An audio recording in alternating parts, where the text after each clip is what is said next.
Good morning everyone. I wanted to do a short video on how I log all the stamps that I own. First of all, I have a big pink notebook, pink of course, and in it I have the stamps that I own. Not all of them, I'm behind, so I need to work on this. This is how I kind of log it. Let me give you a rundown and then I'll show you how I do it. I put all my stamps in the log alphabetically by maker. And let me show you my process. A lot of the stamps that I get come like this with the manufacturer. By the way, I want to say thank you to my mother-in-law for giving me an extra tripod that she had, so hopefully my videos will be less jumpy, so thank you, Kathy. And so a lot of my stamps are like this. This is a good designer, Pink by Design. She's out of Iowa, I believe. And what you need to know about these is when you take the stamps off and put them in the CD cases, like you saw in my previous video, you peel that off and you put that in your CD case. Well, they still have the image imprinted on this acrylic. So what I do is after I take all of the CDs off, or CDs, excuse me, stamps off, I tape this to the backing because I always want to know what the designer is. Then I put this whole thing on a piece of paper, put it in a page protector, and then I file it by manufacturer alphabetically in my notebook.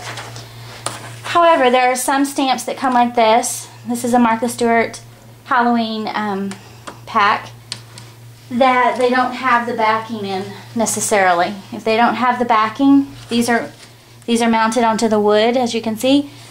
What I do is put them in my copier. I have a printer copier I got for less than $100, I think, at Best Buy.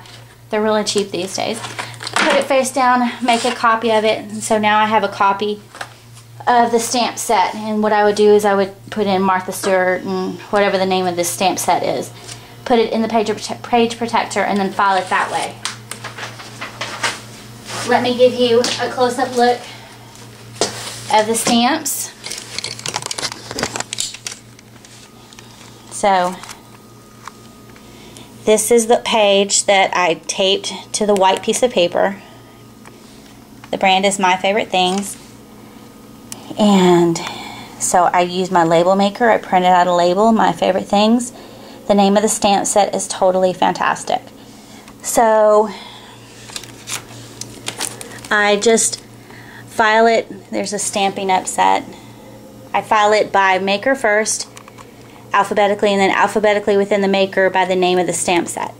So then why I do this tedious process is so that in the long run it's a lot easier just to simply sit down and look through my notebook rather than go through all the CD towers files of all my stamps.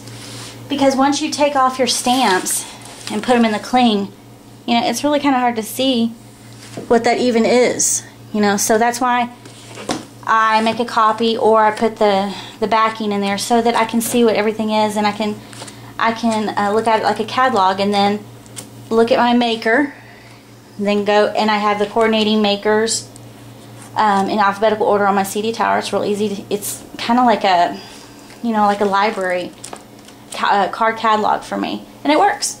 So I hope that gives you some kind of inspiration on how you can log your stamps. Thanks a lot.